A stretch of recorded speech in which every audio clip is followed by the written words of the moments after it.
ऐकूरार्यप्रियं शिष्यं गुरुवरदेन्द्रपदार्चकं सदा सुळादिपदवक्तारां कुप्पेराय गुरुं भजे. अज्ञानतिमिरच्छेदं बुद्धिसम्पत्प्रदायकं विज्ञानविमलं शान्तं विजयाख्यगुरुं भजे. ಶ್ರೀ ಗೋಪಾಲದಾಸಾರ್ಯ ವಿರಚಿತ ಶ್ರೀ ರಾಘವೇಂದ್ರ ಸ್ತೋತ್ರ ಸುಳಾದಿ. ಧರೆಯ ಒಳಗೆ ನಮ್ಮ ಗುರು ರಾಘವೇಂದ್ರರಿನ್ನು ಇರುತಿಪ್ಪ ವಿವರ ಅರಿದಷ್ಟು ವರ್ಣಿಸುವೆ. ಸ್ಥಿರವಾಗಿ ಮಂತ್ರಾಲಯ ಪೂರ ತುಂಗಾ ತೀರದಿ ಹರಿಭಕ್ತ ಪ್ರಹ್ಲಾದ ವರಯಾಗ ಇಲ್ಲಿ ಮಾಡಿ ಸುರರಿಗಮೃತ ಉಣಿಸಿ ಪರಿಪರಿಯ ಕ್ರಿಯೆ ಮಾಡಿ ಪರಿಸಿದ್ಧನಾದನೆಂದು ಅರಿದು ಈ ಸ್ಥಳದಲ್ಲಿ ಗುರು ರಾಘವೇಂದ್ರ ರಾಯ ಶರೀರ ಪೋಗಾಡಿ ಇಲ್ಲಿ ಪರಲೋಕಕ್ಕೆ ಸಾಧನ ಪರಿಪೂರ್ತಿ ಮಾಡಿಕೊಂಡು ಶ್ರೀಕೃಷ್ಣನ ಚರಣಕ್ಕೆರಗಿ ಸಂತೋಷದಲ್ಲಿ ಧರೆಯ ಮ್ಯಾಲಿದ್ದ ಜನರ ಪೊರೆಯಬೇಕೆಂದೆನುತ ಹರಿ ನುಡಿದನು ಇವರ ಪರಮದಯಾಳುತನವ. ನರಹರಿ ತಾನೇ ನಿಂದು ನಿತ್ಯ ಪೂಜೆಯಗೊಂಡು ಸಿರಿವುಳ್ಳ ಕೀರುತಿಯ ಸುರರ ಪಾಲಕ ಚಕ್ರಧರ ನಾರಾಯಣ ತಾನೇ ವರ ಸನ್ನಿಧಾನನಾಗಿ ಇವರಿಗೆ ಫಲ ತಂದೀವ ಇಹ ಪರದಲ್ಲಿನ್ನು. ಕರುಣಾಕರ ರಂಗ ಗೋಪಾಲ ವಿಠಲ ತನ್ನ ಶರಣರ ಪೊರೆವಂತ ಚರಿಯ ಪರಿಪರಿ ಉಂಟು. ನರಹರಿ ಕೃಷ್ಣ ರಾಮ ಸಿರಿ ವೇದವ್ಯಾಸ ಎರಡೆರಡು ನಾಲ್ಕು ಹರಿಯ ಮೂರುತಿಗಳು ಪರಿವಾರ ಸಹಿತಾಗಿ ಸಿರಿ ಸಹಿತದಿ ನಿಂತು ಸುರಗೂರು ವರಿಯರು ಮಧ್ವಾಚಾರ್ಯರೇ ಮೊದಲಾಗಿ ತರುವಾಯದಲ್ಲಿನ್ನೂ ತರತಮ್ಯ ಅನುಸಾರ ಪರಿಪರಿಯತಿಗಳು ಇರುತಿಪ್ಪರು ಇಲ್ಲಿ ಹರುಷದಿಂದಲಿ ವೇದ ಒರೆದು ಶಾಸ್ತ್ರಗಳು ಪರಿಪರಿ ಪುರಾಣ ಭಾರತ ಗಾಯನದಲ್ಲಿ ಸರಿ ಬಂದಂತೆ ಸರಿಗಮವೆನುತಲಿ ಭರದಿಂದಲಿ ಕುಣಿದು ಭಕುತಿಯಿಂದಲಿ ಎನ್ನು ಹರಿಯ ಪೂಜಿಸುತ್ತಾ ಹಗಲಿರಳು ಬಿಡದೆ ಪರತತ್ವವ ವಿವರ ಪರಿಪರಿ ಪೇಳುವರು. ಗರುಡ ವಾಹನ ರಂಗ ಗೋಪಾಲ ವಿಠಲ ಶರಣರ ಪಾಲಿಸುತ್ತಾ ಇರುತಿಪ್ಪನು ಇಲ್ಲಿ. ನರಹರಿ ರೂಪನಾಗಿ ವಾಸವಾಗಿ ಇಲ್ಲಿ ದುರಿತ ದುಷ್ಕೃತ್ಯ ಬ್ರಹ್ಮೇತಿಗಳ ಓಡಿಸುವ ಶ್ರೀರಾಮನಾಗಿಲ್ಲಿ ಪರಿಪರಿ ದೇಶಾಂತರ ಅನ್ನ ಕಳಕೊಂಡು ನರರಿಲ್ಲಿ ಬಂದರೆ ಸ್ಥಿರಪಟ್ಟ ಘಟುವ. ಶ್ರೀಕೃಷ್ಣನಾಗಿಲ್ಲಿ ಪರಿಪರಿಯಲ್ಲಿ ಬಂದ ಪರಮಾತುರರಿಗೆ ವರವೀವ ಪುತ್ರೋತ್ಸವ ಮುಂಜಿ ಮದುವೆಯ ಹರಕಿಗಳ ಕೈಕೊಂಡು ಹರುಷ ಬಡಿಸುವ ನವರ. ಸಿರಿವೇದವ್ಯಾಸನಿಲ್ಲಿ ಭರದಿಂದಲೀ ಬಂದ ದುರ್ವಾದಿಗಳನ್ನೆಲ್ಲ ದೂರದಿಂದ ಲೋಡಿಸಿ ಮುರಿದು ಅವರ ಶಾಸ್ತ್ರ ಹರಿಸರ್ವೋತ್ತಮನೆಂದು ಇರುವನಿಲ್ಲಿ ತೋರಿ ಶರಣ ಜನಕ ಇನ್ನು ವರಜ್ಞಾನ ಸುದ್ದೆಯನ್ನು ಕರೆದು ಕೊಡುತ್ತಲಿಪ್ಪ. ಸಿರಿವಂದಿತ ಪಾದ ಗೋಪಾಲ ವಿಠಲ ಪರಿಪರಿಯಲಿ ಇಲ್ಲಿ ವಾಲಗ ಕೈಕೊಂಬ. ರಾಘವೇಂದ್ರನೆಂಬೋ ರೂಪ ತಾನೇ ಆಗಿ ರಾಘವೇಂದ್ರನೆಂಬೋ ನಾಮ ಇಡಿಸಿಕೊಂಡು ರಾಘವೇಂದ್ರರಿನ್ನು ಮಾಡಿದಂಥ ಪುಣ್ಯ ಭೋಗವರಿತು ತನ್ನ ಭಾಗವತರ ಕೀರ್ತಿ ಸಾಗಿಸಿ ಸಲಹಲಿ ತ್ರಿಜಗದೊಳಗಿನ್ನು ಮೇಘ ಸೂರಿದಂತೆ ಆ ಮೋಘ ಕೀರುತಿಯನ್ನು ರಾಘವ ಇವರಿಗೆ ರಾಜ್ಯದಿ ತಂದೀವ. ರಾಘವೇಂದ್ರ ಮೂರುತಿ ಗೋಪಾಲ ವಿಠಲ ಭಾಗವತರಲ್ಲಿ ಬಹುಪೂಜೆಯನೋ ಗೊಂಬ. ದಿನ ಕಿಲ್ಲಿನು ತನ ಪೂಜೆಗಳಾಗುವವು, ದಿನ ಕಿಲ್ಲಿನು ತನ್ನ ವಾರ್ತೆಗಳಾಗುವವು, ದಿನ ಕಿಲ್ಲಿನು ತನ್ನ ಉತ್ಸವಗಳಾಗುವವು. ಜನರ ಸಂದಣಿ ಪ್ರತಿದಿನ ವಿಪ್ರಭೋಜನ ಜನರ ಕೈಯಿಂದ ಪ್ರತಿ ಜನರಿಪ್ಸಿತ ತುಂಬುವರು. ಜನುಮ ಸಫಲ ತಮ್ಮ ಜನನವನಿಗುವರು. ದಿನ ಸಪ್ತಶತ ವರ್ಷ ದಿನ ಪರ್ಯಂತರ ದಿನಕರ ಶತಕ ತೇಜ ಜಗನ್ನಾಥ ತಾನಿಲ್ಲಿ ಅನುವಾಗಿ ತಾನಿಂದು ಜನರ ಪಾಲಿಸುವುದಕ್ಕನು ಮನಸಲ್ಲದೋ. ಗುಣಗಣ ಪರಿಪೂರ್ಣ ಗೋಪಾಲ ವಿಠಲ ಅಣೋರಣೀಯ ಎಂಬುವರಿಗೆ ಎಣೆಯಾರು ಜಗದೊಳಗೆ. ಮಂತ್ರ ಸಿದ್ಧಿ ಕ್ಷೇತ್ರ ಇದು ನೋಡಿ ಕೋವಿದರು ಮಂತ್ರ ಪ್ರತಿಪಾದ್ಯ ಗೋಪಾಲ ವಿಠಲ ನಿಂದ. ಮಂತ್ರ ಸಿದ್ಧಿ ಕ್ಷೇತ್ರ ಇದು ನೋಡಿ ಕೋವಿದರು ಮಂತ್ರ ಪ್ರತಿಪಾದ್ಯ ಗೋಪಾಲ ವಿಠಲ ನಿಂದ. ಮಧ್ವಾಂತರ್ಗತ ಶ್ರೀ ಕೃಷ್ಣಾರ್ಪಣಮಸ್ತು. ಜಯ ವಿಜಯರಾಯ. ಹರಿ ಶ್ರೀನಿವಾಸ. ಆ, ಹರಿವಾಯು ಗುರುಗಳ ಅನುಗ್ರಹದಿಂದ ಇವತ್ತು ನಾವು ಎರಡು ಆ, ಸುಳಾದಿ ಸುಳಾದಿ ಅಂದರೆ 200 ದೇವರ ನಾಮಕ್ಕೆ ಸಮಾನ.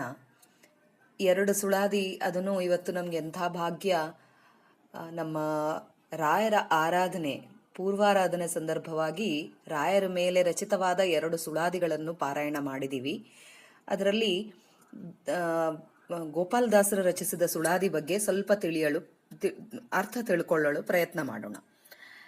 ಗೋಪಾಲದಾಸರ ಸುಳಾದಿ, ಗೋಪಾಲದಾಸರು ವಿನಾಯಕ ಅಂಶರು ಅವತಾರ, ಆಮೇಲೆ ಅವರು ಮಸರಕಲ್ಲನಾಗೆ ಹುಟ್ಟಿರೋದು, ಅವರು ನಾಮಧೇಯ ಭಾಗಣ್ಣ ಅಂಥೇಳಿ ಆದಮೇಲೆ ಗೋಪಾಲದಾಸರು ಅಂಥೇಳಿ ಅವರು ಎಷ್ಟು ದೊಡ್ಡ ಕೃಪೆ ಇದ್ದವರು ಅಂದರೆ ಅವರು ತಮ್ಮ ಆಯುಷನ್ನ ಜಗನ್ನಾಥ ದಾಸರಿಗೆ ಕೊಟ್ಟವರು.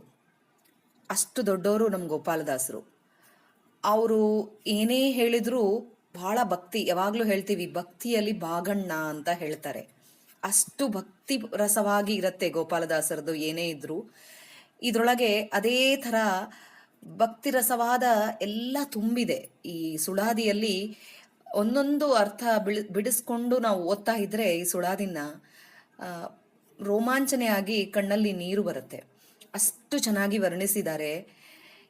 ಇಲ್ಲಿ ಫಸ್ಟ್ ಧ್ರುವತಾಳದ ಬಗ್ಗೆ ತಿಳ್ಕೊಳ್ಳೋಕ್ಕೆ ಪ್ರಯತ್ನ ಮಾಡೋಣ. ಧರೆಯ ಒಳಗೆ ನಮ್ಮ ಗುರು ರಾಘವೇಂದ್ರರಿನ್ನು. ಇಲ್ಲಿ ನೋಡ್ರಿ, ನಮ್ಮ ಗುರು ರಾಘವೇಂದ್ರರು ಅಂತ ಹೇಳಿದ್ದಾರೆ. ನಮ್ಮ ರಾಯರು ಎಲ್ಲರೂ ಹೇಳ್ತಾ ಇರ್ತಾರೆ, ಎಲ್ಲಿಗನ್ನ ಏನೇನ್ ತ್ರಾಸ್ ಬಂತು ಅಂದ್ರೆ ನಮ್ಮ ರಾಯರಿಗೆ ಹೇಳ್ತೀವಪ್ಪ, ನಾವೆಲ್ಲ ಕಡಿಮೆ ಆಗತ್ತೆ ಅಂತೇಳಿ. ಎಲ್ಲರಿಗೂ ಅವರು ನಮ್ಮ ಗುರು ರಾಯರು, ಎಲ್ಲರಿಗೂ ಗುರು, ಎಲ್ಲರಿಗೂ ಗುರು. ಅದಕ್ಕೆ ಗುರು ರಾಯರು ಅಂಥೇಳಿ ಗುರುರಾಜ ಅಂತ ಕರಿತೀವಿ ನಾವು. ಏನೇ ಕಷ್ಟ ಇದ್ರು ಕೂತಾಗೆ ಎದ್ದಾಗೆ ನಿಂತಾಗೆ ಗುರುರಾಜ ಅಂತ ಹೇಳ್ತೀವಿ. ಅದಕ್ಕೆ ನಮ್ಮ ಗುರು ರಾಘವೇಂದ್ರರಿನ್ನು ಅಂತ ಹೇಳಿದ್ರು.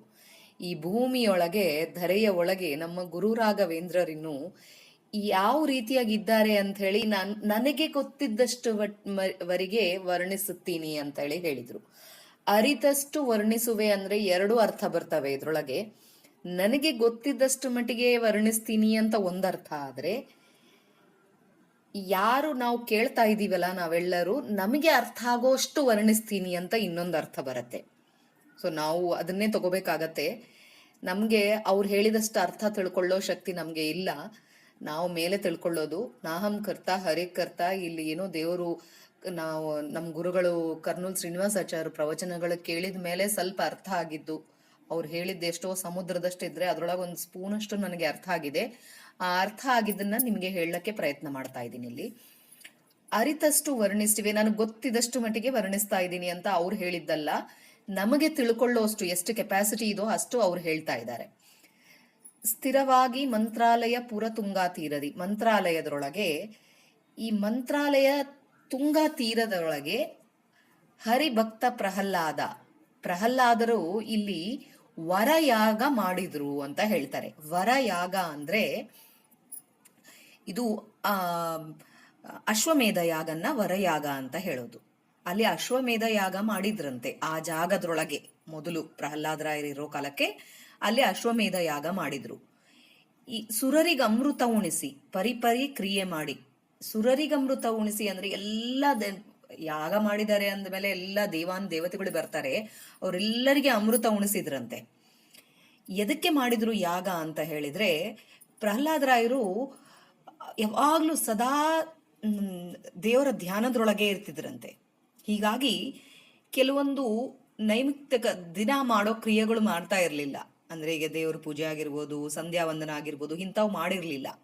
ಅಂಥವು ಮಾಡ್ಲಿಲ್ಲ ಅಂತಂದ್ರೆ ಅದಕ್ಕೆ ದೋಷ ಇರತ್ತೆ ಅಂತೆ. ನಿತ್ಯ ಕರ್ಮ ಮಾಡಲೇಬೇಕು. ಆ ನಿತ್ಯ ಕರ್ಮ ಮಾಡ್ಲಿಲ್ಲದ ದೋಷ ಪರಿಹಾರಾರ್ಥಕ್ಕೆ ಈ ಅಶ್ವಮೇಧ ಯಾಗ ಮಾಡಿದ್ರು ಅವರು. ಅಲ್ಲಿ ಪರಿಪರಿ ಕ್ರಿಯೆ ಮಾಡಿ ಎಲ್ಲ ಏನೇನ್ ಮಾಡ್ಬೇಕೋ ಎಲ್ಲ ದೇವ್ರಿಗೂ ಎಲ್ಲ ಮಾಡಿಸಿ ಪರಿಶುದ್ಧರಾದ್ರು ಅಂತ ಹೇಳ್ತಾರೆ. ಎದಕ್ಕೆ ಪರಿಶುದ್ಧರಾದ್ರು ಅಂದ್ರೆ, ಇಲ್ಲಿ ಮೇನ್ ರೀಸನ್ ಅಂದ್ರೆ ಅದು ದೇವರದು ಎಷ್ಟೇ ನೀವು ಧ್ಯಾನ ಮಾಡಿದ್ರು ನಿತ್ಯ ಕರ್ಮಕ್ಕೆ ಲೋಪವಾಗ್ಲಾರ್ದಾಗಿರ್ಬೇಕು. ಆ ಲೋಪ ಆಗಿದ್ದಕ್ಕೆ ಅಲ್ಲಿ ಅಶ್ವಮೇಧ ಯಾಗ ಮಾಡಿ ಅವರು ಪರಿಶುದ್ಧರಾಗಿದ್ದಾರೆ. ಗುರು ರಾಘವೇಂದ್ರರು ಮತ್ತು ಇಲ್ಲಿ ಗುರು ರಾಘವೇಂದ್ರರು ಅಂತಾನೆ ಹೇಳ್ತಾರೆ. ಎಲ್ಲರಿಗೂ ನಮ್ಮ ರಾಯರು ಗುರು. ಎದಕ್ಕಂದ್ರೆ ಅಲ್ಲಿ ಪ್ರಹ್ಲಾದ ಇರೋ ಕಾಲಕ್ಕೆ ಕೇಳ್ಕೊಂಡಿದ್ರಂತೆ, ನನ್ ಜೊತೆಗೆ ನಾನೊಂದೇ ಮೇಲೆ ಬಂದು ನಿನ್ನ ಹತ್ರ ಮುಕ್ತಿ ಬೇಕಾಗಿಲ್ಲ, ನನ್ಗೆ ಎಲ್ಲರನ್ನೂ ಕರ್ಕೊಂಡ್ ಬರ್ಬೇಕು ಮುಕ್ತಿಗೆ ಅಂಬೋದು ಅವ್ರದ್ದು ಉದ್ದೇಶ ಅಂತೆ. ಎಲ್ಲರನ್ನೂ ಅಂದ್ರೆ ಯಾರ್ಯಾರು ದೇವ್ರನ್ನ ನಂಬುತ್ತಾರೋ ಅವ್ರನ್ನ ಮುಕ್ತಿಗೆ ಕರ್ಕೊಂಡು ಹೋಗ್ಬೇಕು ಅಂತ ಹೇಳಿ, ಅವ್ರವ್ರಿಗೆಲ್ಲ ಅವ್ರವ್ರ ಯೋಗ್ಯತೆ ತಕ್ಕಂತ ಫಲಿತ ಕೊಡ್ಬೇಕು ಅಂತ ಹೇಳಿ ಅವ್ರಿಗೆ ಆಸೆ ಇತ್ತು ಅಂತೆ. ಅವಾಗ್ಲಿಂದೇ ಅವ್ರು ಹೇಳಿದ್ದಾರೆ, ಗುರು ರಾಘವೇಂದ್ರ ಗುರು ಆಗ್ತೀಯಾ ನೀನು ಅಂತ ಹೇಳಿದ್ರಂತೆ. ಸೊ ಶರೀರ ಪೋಗಾಡಿ ಇಲ್ಲೇ ಅವ್ರದ್ದು ಕೊನೆ ಕಾಲ, ಅಂದ್ರೆ ಶರೀರ ಹೋಗಿದೆ, ರಾಯರು ಅಲ್ಲೇ ಇದ್ದಾರೆ, ಅವ್ರ ಶರೀರ ಅಲ್ಲಿಂದ ಹೋಗಿರೋದು ಜಾಗನೂ ಅದೇ. ಪರಲೋಕಕ್ಕೆ ಸಾಧನ ಪರಿಪೂರ್ತಿ ಮಾಡಿಕೊಂಡು, ಪರಲೋಕಕ್ಕೆ ಅಂತಂದ್ರೆ ಮೋಕ್ಷಕ್ಕೆ ಏನೇನ್ ಸಾಧನ ಬೇಕೋ ಎಲ್ಲ ಪೂರ್ತಿ ಮಾಡ್ಕೊಂಡಿದ್ದಾರೆ. ಮಾಡ್ಕೊಂಡ ಮೇಲೆ ಕೃಷ್ಣ ಹೇಳಿದ್ನಂತೆ, ಬಂದ್ಬಿಡು ಅಂದ್ರೆ ಶ್ರೀಕೃಷ್ಣನ ಚರಣಕ್ಕೆರಗಿ ಸಂತೋಷದಲ್ಲಿ, ಕೃಷ್ಣನ್ ಚರಣಕ್ಕೆರಗಿ ಸಂತೋಷದಾಗ ಹೇಳಿದ್ರಂತೆ. ಏನಂತ ಹೇಳಿದ್ರು, ಧರಿಯ ಮ್ಯಾಲಿದ್ದ ಜನರು, ಈ ಭೂಮಿ ಮೇಲಿದ್ದ ಜನರನ್ನ ಪೊರಿಯಬೇಕು ಅಂದ್ರೆ ಅವರೆಲ್ಲರನ್ನೂ ಒಲಿಬೇಕು, ನೋಡ್ಕೋಬೇಕು. ಅವ್ರನ್ನೆಲ್ಲರನ್ನ ನೋಡ್ಕೋಬೇಕು ಅಂತಂದ್ರೆ ನಾನು ಅಲ್ಲಿಗೆ ಬರೋದಲ್ಲ, ಇಲ್ಲಿ ನಿಂತು ಅವರೆಲ್ಲರ ಸರಿಗೆ ಸಾಧನ ಮಾಡಿಸ್ಬೇಕು ಅಂತ ಬೇಡ್ಕೊಂಡ್ರಂತೆ. ಹರಿ ನುಡಿದನು ಇವರ ಪರಮ ದಯಾಳುತನವ. ಎಷ್ಟು ದಯಾ ಹೃದಯ ನೋಡ್ರಿ. ಇವಾಗ ನಮ್ಗೆ ಅದೇ ದೇವ್ರು ಬಂದು ಮೋಕ್ಷ ಕೊಡ್ತೀನಿ ಬಾ ಅಂತಂದ್ರೆ ಸ್ವಂತ ಗಂಡ ಮಕ್ಕಳಿಗೆ ಕೂಡ ಕೊಡು ಅಂತ ಕೇಳೋದಿಲ್ಲ ನಾವು. ಅಂತಹದ್ದು ಮೋಕ್ಷ ಕೊಡ್ತೀನಿ ಅಂತಂದ್ರೆ ಇಲ್ಲಿದ್ದ ಜನನ್ನೆಲ್ಲರನ್ನ ಉದ್ಧಾರ ಮಾಡ್ಬೇಕಪ್ಪ, ನನ್ಗೆ ಮೋಕ್ಷದಕ್ಕಿಂತ ಇಲ್ಲೇ ಇರಬೇಕು, ನೀನು ಇಲ್ಲೇ ಇರು ಅಂತ ಕೇಳಿದ್ರಂತೆ. ಅಷ್ಟು ದಯಾಳುತನ ಇರೋದು ನಮ್ ರಾಯರ ಹತ್ರ. ಅದಕ್ಕೆ ಗುರುವಂತರಿಯಾಮಿ ಆಗಿ ವರವನೀಯಲಿ ಜಗಕ್ಕೆ ನರಹರಿ ತಾನೇ ನಿಂದು ನಿತ್ಯ ಪೂಜೆಯಗೊಂಡು. ಅದು ಕೇಳಿದದಕ್ಕೆ ಆ ಗುರುವರೊಳಗೆ ಅಂತರ್ಯಾಮಿ ಆದ ಪ್ರಭುವು ಅಲ್ಲೇ ಇದ್ದು, ನಮ್ ದೇವ್ರು ಅಲ್ಲೇ ಇದ್ದು ನಿತ್ಯ ಪೂಜೆ ಮಾಡಿಸ್ಕೊತಾನೆ. ಅಲ್ಲಿ ನಿತ್ಯ ಪೂಜೆ ಮಾಡಿಸ್ಕೊತಾನೆ. ಅಲ್ಲಿ ರಾಯರಂತರ್ಯಾಮಿ ಪರಮಾತ್ಮ ಇರ್ತಾನೆ, ಅಲ್ಲಿ ರಾಯರಂತರ್ಯಾಮಿ ನರಸಿಂಹದೇವ್ರು ಇರ್ತಾರೆ. ಅವ್ರಿದ್ದು ನಿತ್ಯ ಪೂಜೆ ಮಾಡಿಸ್ಕೊತಾ ಇರ್ತಾರೆ ಅಂತೆ. ಸಿರಿವುಳ್ಳ ಕೀರುತಿಯ ಸುರರ ಪಾಲಕ ಚಕ್ರಧರ ನಾರಾಯಣ ತಾನೇ ವರ ಸನ್ನಿಧಾನನಾಗಿ ಕೀರ್ತಿ ಎಲ್ಲ ರಾಯರಿಗೆ ಕೊಟ್ಟು ಅಲ್ಲೇ ದೇವ್ರು ತನ್ನ ಸನ್ನಿಧಾನ ಇಟ್ಟು ಇಹಪರದಲ್ಲಿ ಫಲ ಎಲ್ಲದಕ್ಕೂ ಏನೇನ್ ಫಲ ಬೇಕಂತ ಫಲಗಳೆಲ್ಲ ಕೊಡ್ತಾ ಇರ್ತಾನೆ. ಅಷ್ಟು ಕರುಣಾಕರ ನಮ್ ದೇವ್ರು ರಾಯರೊಳಗೆ ಇದ್ದು ಇದೆಲ್ಲ ಮಾಡಿಸ್ತಾನೆ. ಶರಣರ ಪೊರೆವಂತ ಚರಿಯ ಪರಿಪರಿ ಉಂಟು. ಇಷ್ಟೆಲ್ಲ ಶರಣು ಅಂತ ಹೋಗಿದವ್ರನ್ನ ದೇವ್ರು ಯಾವಾಗ್ಲೂ ಕಾಪಾಡ್ತಾನೆ ಅಂತೆ. ಅದಕ್ಕೆ ಗುರು ಅಂತ ಹೇಳಿ ನಾವು ರಾಯರ ಹತ್ರ ಹೋಗಿ ಸೇವೆ ಮಾಡಿದ್ರೆ ಅದ್ರೊಳಗೆ ಅಂತರ್ಯಾಮಿ ಪರಮಾತ್ಮ ನಿಂತ್ಕೊಂಡು ಆ ಸೇವನ್ನ ಸ್ವೀಕಾರ ಮಾಡಿ ನಮ್ಗೆಲ್ಲ ಏನೇನ್ ಬೇಕೋ ಅವೆಲ್ಲ ಕೊಡ್ತಾ ಇರ್ತಾನೆ ಅಂತ ಹೇಳಿರೋದು ಇದು ಅಟ್ಟತಾಳದ್ದು. ಧ್ರುವ ತಾಳದ್ದು. ಮಟ್ಟ ತಾಳದ್ರೊಳಗೆ ನರಹರಿ ಯಾವ್ಯಾವ ರೂಪಗಳಿಂದ ಇದ್ದಾರೆ ಅಂತ ಹೇಳಿರೋದು. ನರಹರಿ, ಕೃಷ್ಣ, ರಾಮ, ಸಿರಿ, ವೇದವ್ಯಾಸ 4 2 4 2 2 2 × 2 4 4 ಹರಿಮೂರ್ತಿಗಳಿದ್ದಾವಂತೆ. ಮುಂದಲಿಂದ ನೋಡಿದ್ರೆ ನರಹರಿ, ಬಲಗಡೆ ಕೃಷ್ಣ, ಹಿಂದ್ಗಡೆ ರಾಮ, ಲೆಫ್ಟ್ ಸೈಡ್ ವೇದವ್ಯಾಸ. ಹೀಗೆ 4 ನಮ್ಗೆ ಕಾಣಿಸೋದೊಂದು ವೃಂದಾವನ ಕಾಣಿಸುತ್ತೆ ಅಷ್ಟೇ. ಅದ್ರೊಳಗೆ 4 ಭಾಗದ್ರೊಳಗೆ 4 ದೇವರು ಆ 4 ರೂಪನಾಗಿದ್ದಾರೆ. ರಾಯರೊಂದೇ ಇಲ್ಲ, ಅಲ್ಲಿ ರಾಯರ ಜೊತೆಗೆ ದೇವರಿದ್ದಾರೆ. ಪರಿವಾರ ಸಹಿತ ಆಗಿ ಸಿರಿ ಸಹಿತದಿ ನಿಂದು ಎಲ್ಲ ಪರಿವಾರ ಎಲ್ಲರೂ ಇದ್ದಾರೆ ಅದ್ರೊಳಗೆ. ಸಭಾ ನಡೀತಾ ಇರತ್ತೆ ಅಂತೆ ಒಳಗಡೆ.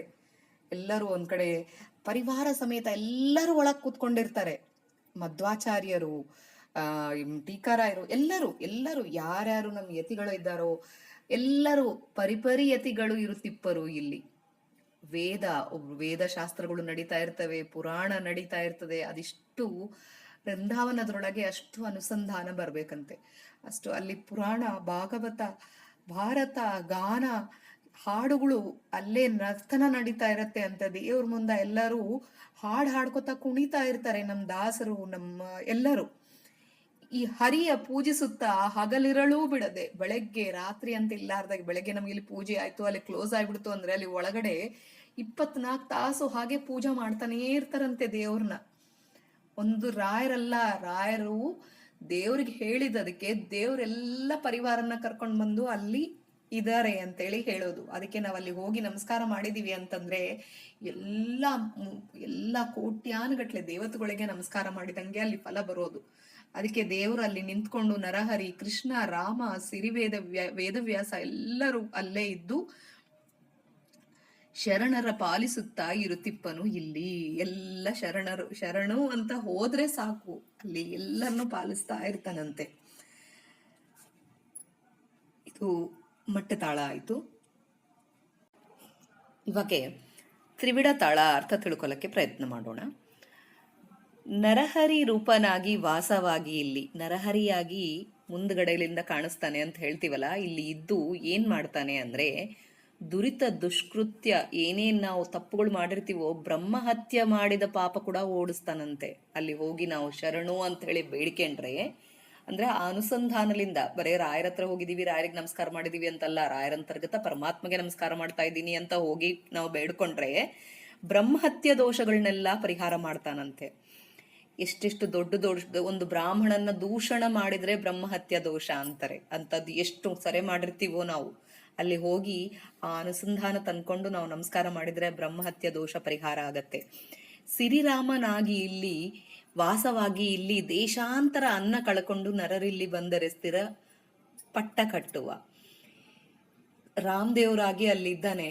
ಆತ ಏನ್ ಮಾಡ್ತಾನೆ ಅಂದ್ರೆ, ಇಲ್ಲ ನಮ್ಗೆ ಏನೂ ಇಲ್ಲ, ಗತಿ ಇಲ್ಲ ಅಂತ ಬಂದು ಇದ್ದೋರಿಗೆ ಸಾಕಷ್ಟು ಕೊಡ್ತಾನಂತೆ. ಒಂದು ಉದಾಹರಣೆ ಕೊಟ್ಟಿದ್ದಾರೆ ನಮ್ಮ ಗುರುಗಳು, ಕರ್ನೂಲ್ ಶ್ರೀನಿವಾಸಾಚಾರ್ಯರು. ಒಬ್ರು ಶೆಟ್ಟಿ ಇದ್ರಂತೆ, ಅವರು ಸೇವೆ ಮಾಡ್ಲಕ್ ಬಂದಿದ್ರು. ಏನೂ ಇರ್ಲಿಲ್ಲ ಅವ್ರ ಹತ್ರ, ಒಂದು ರೂಪಾಯಿನೂ ಇರ್ಲಿಲ್ಲ ಅಂತೆ. ಸೇವೆ ಮಾಡ್ಲಕ್ ಬಂದಿದ್ರು. ಈ ರೀಸೆಂಟ್ಲಿ ನಡೆದಿರೋದೆ ಅದು, ಸುಷ್ಮೀಂದ್ರರ ಟೈಮ್ನಾಗೆ. ಸುಷ್ಮೀಂದ್ರರು ಸೇವನ್ನ ಮುಗಿಸಿ ಇವ್ರ ಮಂತ್ರಾಕ್ಷತೆಗೆ ಬಂದ್ರಂತೆ. ಬಂದಾಗೆ ಇವ್ರಕ್ಕಿಂತ ಮುಂಚೆ ಒಬ್ರು ಯಾರೋ ಬಂದು ಎಷ್ಟೊಂದು ರೊಕ್ಕ ಕಟ್ಟ ರೊಕ್ಕ ಇಟ್ಟು ಹೋಗಿದ್ರಂತೆ ಸುಷ್ಮೀಂದ್ರರಿಗೆ, ಅದ್ರೊಳಗೆ ಮಂತ್ರಾಕ್ಷತೆ ಇದ್ರೊಳಗೆ. ಇವ್ರು ಬಂದ ತಕ್ಷಣ ಸುಷ್ಮೀಂದ್ರ ತಗೊಂಡು ಅವರಿಗೆ ಮಂತ್ರಾಕ್ಷತೆ ಸರಿಗೆ ಆ ಕಟ್ಟ ರೊಕ್ಕ ಕೊಟ್ಬಿಟ್ರಂತೆ. ಮಸ್ತ್ ಬಹಳಷ್ಟು ರೊಕ್ಕ ಕೊಟ್ಬಿಟ್ಟಿದ್ರು. ಕೊಟ್ರೆ ಶಿಷ್ಯಂದ್ರು ಅದ ಮಿಸ್ಟೇಕ್ ಕೊಟ್ಟಿದಂಗಿದ್ದಾರೆ ಅಂದ್ರೆ ಇಲ್ಲೋ ಅದ ಅವ್ರಿಗೆ ಅಂತ ಅಂದ್ಬಿಟ್ರಂತ ಸುಷ್ಮೀಂದ್ರರು. ಅದನ್ನ ತಗೊಂಡು ಆತ ಬಹಳ ಕಣ್ಣಿಗೆ ಹತ್ಕೊಂಡು ತಗೊಂಡು ಹೋದ್ನಂತೆ. ಆ ಶೆಟ್ಟಿ ತಗೊಂಡು ಹೋಗಿ ದೊಡ್ಡ ವ್ಯಾಪಾರ ಮಾಡಿ ಬಹಳಷ್ಟು ರೊಕ್ಕ ಸಂಪಾದಿಸಿದ್ನಂತೆ. ಇವತ್ತಿಗೂ ಆರಾಧನೆಗೆ ಬೇಕಾದಷ್ಟು ಊರು ತುಂಬಾ ಹೂವ ಏನೇನ್ ಕಟ್ತಾರೋ ಆರಾಧನೆಗೆ ಸೆಲೆಬ್ರೇಷನ್ ಟೈಮ್ನಾಗೆ ಅದೆಲ್ಲ ಆತನೇ ಕೊಡ್ತಾನಂತೆ. ಆದ್ಮೇಲೆ ಲಾರಿ ಸಾಮಾನ್ ಕೊಡ್ತಾನಂತೆ, ಆರಾಧನೆಗೆ ಬೇಕಾಗಿದ್ದ ಸಾಮಾನುಗಳು ಕೊಡ್ತಾನಂತೆ. ಅಷ್ಟು ವರ ಪಡೆದಿದ್ದಾನೆ ಅಂತ. ಅಷ್ಟೊಂದು ರೊಕ್ಕ ಅಂದ್ರೆ ಅನ್ನ ಕಳ್ಕೊಂಡು ಬಂದು ಇಲ್ಲಿ ನನಗೆ ಶರಣಪ್ಪ ಅಂತ ಹೇಳಿದ್ರೆ ದೇವರು ಅದನ್ನ ಕಾಪಾಡ್ತಾನೆ. ರಾಮ್ ದೇವರಾಗಿ ನಿಂತ್ಕೊಂಡು ಅಲ್ಲಿ ಕಾಪಾಡ್ತಾನಂತೆ. ಹಾಗೆ ಕೃಷ್ಣನಾಗಿ ಇಲ್ಲಿ ಏನ್ ಮಾಡ್ತಾನೆ ಅಂದ್ರೆ, ಯಾರ್ಯಾರು ಕೇಳಕ್ಕೆ ಬರ್ತಾ ಇರ್ತಾರೆ, ನಮ್ಮ ಮದುವೆ ಆಗ್ಬೇಕು, ಮುಂಜುವೆ ಆಗ್ಬೇಕು, ಹರಕೆಗಳು ಅದಕ್ಕಾಗ್ಲಿ ಇದು ಆಗ್ಲಿ ಅಂತ ಬೇಡಿಕೆ ಎಲ್ಲ ಹರ್ಷಲಿಂದ ತೀರಿಸ್ತಾನೆ, ಸಂತೋಷವಾಗಿ ತೀರಿಸ್ತಾನಂತೆ. ವೇದವ್ಯಾಸನಾಗಿ ಅಲ್ಲಿ ಇರ್ತಾನೆ. ಆತ ಏನ್ ಮಾಡ್ತಾನೆ ಅಂದ್ರೆ, ನಾವು ಏನೇ ಒಂದು ಹೊಸದೇನ ಶಾಸ್ತ್ರದ ಬಗ್ಗೆ ಅದು ತಿಳ್ಕೊಬೇಕು ಅಂತ ಬಂದಾಗೆ ಅದನ್ನೆಲ್ಲ ಆತ ಹೇಳ್ಕೊಡ್ತಾನಂತೆ. ನಮ್ಮ ಮನ್ಸ್ನಾಗ ಏನೇ ಒಂದು ತಪ್ಪು ಬಂತು, ಅಲ್ಲಿ ಒಬ್ರು ಆಚಾರ್ಯರಿದ್ರಂತೆ, ನಮ್ ಗುರುಗಳ ಹೇಳಿದ್ದೆ, ಅಲ್ಲೊಬ್ರು ಆಚಾರ್ಯರಿದ್ರಂತೆ, ಅವ್ರು ಏನನ್ನ ಓದ್ತಾ ಇದ್ರೆ ಅವ್ರಿಗೆ ಏನನ್ನ ಸುಧಾರೊಳಗೆ ಅದ್ರೊಳಗೆ ಏನನ್ನ ಡೌಟ್ಸ್ ಬಂದ್ವು ಅಂದ್ರೆ ಹೋಗಿ ರಾಯರ್ ಮುಂದೆ ಒಪ್ಸ್ತಿದ್ರಂತೆ, ಇದು ನನ್ಗೆ ಅರ್ಥ ಆಗ್ತಾ ಇಲ್ಲಪ್ಪ ಅಂತ ಹೇಳಿ. ಅವ್ರ ಮನೆಗೆ ಹೋದ ತಕ್ಷಣ ಬುಕ್ನಾಗಿಂದ ಹಾಳೆ ಬಂದು ಪೇಪರ್ ಬಂದು ಮುಖಕ್ಕೆ ಬಡಿತಿತ್ತಂತೆ, ಇದು ನೋಡೋ ಅರ್ಥ ಅಂತ ಹೇಳಿ. ಅಂದ್ರೆ ನಿನಗೆ ಒಪ್ಪಿಸ್ತಾ ಇದೀನಪ್ಪ, ನೀನೇ ನನಗೆ ಅರ್ಥ ಹೇಳು ಅಂತ ಕೇಳಿದ್ರೆ ಅರ್ಥ ಹೇಳ್ತಾನೆ ಅಂತ ಹೇಳಿ ಅಲ್ಲಿರೋದು. ಅದು ದೇವ್ರ ಅಂತರ್ಗತ, ಅದೇ ನಮ್ಮ ಗುರುಗಳ ಅಂತರ್ಗತ ವೇದವ್ಯಾಸರು ಹಾಗ್ ಮಾಡ್ತಾರೆ. ಅಲ್ಲಿ ಹರಿ ಸರ್ವೋತ್ತಮ ಅಂಬೋದು ತಿಳಿಸ್ಕೊಡ್ತಾರೆ. ಶರಣ ಜನಕ್ಕೆ ಜ್ಞಾನ ಸುಧ ಉಣಿಸ್ತಾರೆ ಅಂತ ಹೇಳಿರೋದು. ಇದು ಮಟ್ಟತಾಳ ಆಯ್ತು, ತ್ರಿವಿಡ ತಾಳ ಆಯ್ತು. ಅಟ್ಟತಾಳದೊಳಗೆ ರಾಘವೇಂದ್ರನೆಂಬ ರೂಪ ತಾನೇ ಆಗಿ ನಮ್ ದೇವ್ರೇ ಇಲ್ಲಿ ರಾಯರ ಅಂತರ್ಗತ ದೇವ್ರು ರಾಘವೇಂದ್ರ ಎಂಬ ರೂಪದಿಂದ ಬರ್ತಾರೆ, ಅದೇ ಹೆಸರ್ಲಿಂದ ಬರ್ತಾರೆ. ಈ ನಮ್ ರಾಯರು ಮಾಡಿದ ಪುಣ್ಯನ್ನ ಎಲ್ಲ ಭಾಗವತರ ಕೀರ್ತಿ ಸಾಗಿಸಿ ತ್ರಿಜಗದೊಳಗೆ ಮಳೆ ಬಂದ್ರೆ ಮೇಘ ಸುರಿದಂತೆ, ಅಂದ್ರೆ ಎಷ್ಟು ಮಳೆ ಬಂದ್ರೆ ಧಾರಾಕಾರ ಮಳೆ ಬಂದ್ರೆ ಹ್ಯಾಗ್ ನೀರ್ ಬರ್ತಾವಲ್ಲ ಆ ತರ ರಾಯರಿಗೆ ಕೀರ್ತಿ ತರ್ತಾ ಇದ್ದಾರೆ. ದೇವರು ಅಲ್ಲಿ ನಿಂತ್ಕೊಂಡು ಇವೆಲ್ಲ ಮಾಡಿ ರಾಯರಿಗೆ ಅಷ್ಟು ಹೆಸರು ಅಷ್ಟು ಕೀರ್ತಿ ತರ್ತಾ ಇದ್ದಾರೆ. ಮೇಘ ಸುರಿದಂತ ಅಮೋಘ ಕೀರ್ತಿಯನ್ನು ರಾಘವ ರಾಮದೇವರು ಇವರಿಗೆ ರಾಜ್ಯದಿ ತಂದಿವ. ಅದಕ್ಕೆ ರಾಗಪ್ಪ ರಾಗಪ್ಪ ಅಂತ ಹೇಳಿ ಯಾವಾಗ್ಲೂ ಅಂತ ಇರ್ತೀವಿ ನಾವು. ರಾಘವೇಂದ್ರ ಮೂರ್ತಿ ಗೋಪಾಲ ವಿಠಲ ಭಾಗವತರಲ್ಲಿ ಬಹು ಪೂಜೆಯನು ಗೊಂಬ. ಎಲ್ಲದ್ರೊಳಗೆ ನಮ್ಗೆ ಗುರು ಗುರು ಗುರು ಅಂತ ಹೇಳಿ ಮಾತಾಡಿದ್ರೆ ಗುರುರಾಜ ರಾಘವೇಂದ್ರ ಅಂತ ಹೇಳಿ ಬಾಯ್ಲಿಂದ ಬರೋ ತರ ಮಾಡಿಸಿದ್ದು ದೇವ್ರು. ಇದಕ್ಕಂದ್ರೆ ಅವ್ರಷ್ಟು ಕರುಣಾಳ ಅಂತೆ. ಎಲ್ಲ ಜನಕ್ಕೂ ಒಳ್ಳೇದಾಗ್ಲಿ ಅಂತ ಹೇಳಿ ಅವ್ರು ಇಲ್ಲೇ ಇದ್ದಾರೆ, ನಮ್ ಸಲುವಾಗಿ ಇಲ್ಲೇ ಇದ್ದಾರೆ, ಮೋಕ್ಷಕ್ಕೆ ಹೋಗ್ಲಾರ್ದಾಗಿ ಅಂತ ಹೇಳಿ ಹೇಳೋದು ಇದ್ರೊಳಗೆ. ಆದಿತಾಳ ಲಾಸ್ಟ್ದು. ದಿನ ದಿನಕ್ಕಿಲ್ಲಿ ನೂತನ ಪೂಜೆಗಳಾಗುವವು. ದಿನ ದಿನಕ್ಕೆ ಎಷ್ಟೊಂದು ಆಗ್ತಾ ಇರ್ತಾವ ನೋಡ್ರಿ. ಒಂದು ಪಲ್ಲಕ್ಕಿ ಸೇವಾ ಆಗತ್ತೆ, ಇದು ಬೆಳ್ಳಿ ರಥೋತ್ಸವ, ಬಂಗಾರದ ರಥೋತ್ಸವ, ವಜ್ರದ ರಥೋತ್ಸವ, ನವರತ್ನದ ರಥೋತ್ಸವಗಳು ಅಂತ ಹೇಳಿ ಎಷ್ಟು ಉತ್ಸವಗಳು ಆಗ್ತವೆ. ದಿನ ದಿನಕ್ಕಿಲ್ಲಿ ನೂತನ ವಾರ್ತೆಗಳಾಗುವವು. ಅವ್ರಿಗೆ ಇದು ಆಯ್ತು, ಇವರಿಗೆ ಹಣ ಕೊಟ್ರು, ಇವರಿಗೆ ಸೇವೆ ಮಾಡಿದ್ರೆ ಮಾತು ಬಂತು. ಇದ್ರೊಳಗೆ ಒಂದು ಸುವಿದ್ಯೆ ಅಂದ್ರು ಒಂದ್ಸರಿ ಹೇಳಿದ್ರು. ಒಬ್ಬಾತ ಒಂದು ಹುಡುಗ ಒಬ್ರು ಸೇವೆ ಮಾಡಿದ್ರಂತೆ. ಒಂದ್ ಮಗು ಹುಟ್ಟಂತೆ ಅವ್ರಿಗೆ. ಆದ್ಮೇಲೆ ವರ್ಷ ಆದ್ಮೇಲೆ ಆ ಮಗು ತೀರ್ಕೊಂಡ್ತಂತೆ. ತೀರ್ಕೊಂಡ್ಮೇಲೆ ಬಂದು ಮತ್ತು ಸೇವೆ ಮಾಡಿದ್ರಂತೆ. ಅದು ನನ್ಗೆ ನೀವು ಇಷ್ಟೆಲ್ಲ ಇದು ಮಾಡಿದ್ರಲ್ಲ, ನನ್ಗೆ ಮತ್ತು ಮಗು ಬೇಕು ಅಂತ ಹೇಳಿ ಸೇವೆ ಮಾಡಿದ್ರಂತೆ ಅವ್ರು. ಅದು ತಾಯಿದು ಹಿಂತಾಯಿದು ಅದೇ ಮಗು ಮತ್ತು ಹುಟ್ಟಬೇಕು ಅಂತ ಹೇಳಿ ಕೇಳ್ಕೊಂಡ್ಲಂತೆ. ಅಲ್ಲಿ ಹೋಗಿ ಕೇಳಿದ್ರಂತೆ, ಏನಂತ ಸೇವೆ ಮಾಡ್ತಾ ಇದೀಯಮ್ಮ ಅಂತಂದ್ರೆ ಅರ್ಚಕರ್ ಕೇಳಿದ್ರೆ, ನಂಗೆ ಅದೇ ಮಗು ಹುಟ್ಟಬೇಕು ಅಂತ. ಅಂತವೆಲ್ಲ ಕೇಳಬಾರ್ದಮ್ಮ ಅಂದ್ರೆ, ಇಲ್ಲ ರೀ ನಂಗೆ ಅದೇ ಮಗು ಹುಟ್ಟಬೇಕು ಅಂತ ಕೇಳಿದ್ಲಂತೆ. ಆಯ್ತು ಬಿಡ್ರಿ ಅಂತಂದ್ರಂತೆ. ಸರಿ ಅಂತ ಸೇವೆ ಮುಗಿತು, ಮನೆಗೆ ಹೋದ್ರು. 1 ವರ್ಷ ಆದ್ಮೇಲೆ ಬಂದ್ರಂತೆ. ಬಂದು ಒಂದು ಕೂಸು ಹುಟ್ಟಿತ್ತಂತೆ. 2 ವರ್ಷ ಆದ್ಮೇಲೆ ಬಂದ್ರು, ಕೂಸು ಹುಟ್ಟಿತ್ತಂತೆ. ಕರ್ಕೊಂಡ್ ಬಂದ್ರು, ಆಚಾರ್ಯ ನನಗೆ ಅದೇ ಮಗು ಹುಟ್ಟಿದೆ ಅಂತ. ಹಾಗ್ಯಾಕೆ ಹೇಳ್ತೀಯಮ್ಮ ನೀನು ಅಂತಂದ್ರೆ, ನಿಮ್ ಮೊದಲು ಹುಟ್ಟಿದ್ದು ಮಗು ನೋಡಿದಿರಲ್ಲ ಅಂತಂದ್ರೆ, ಹೌದು ನೋಡಿದೀನಿ.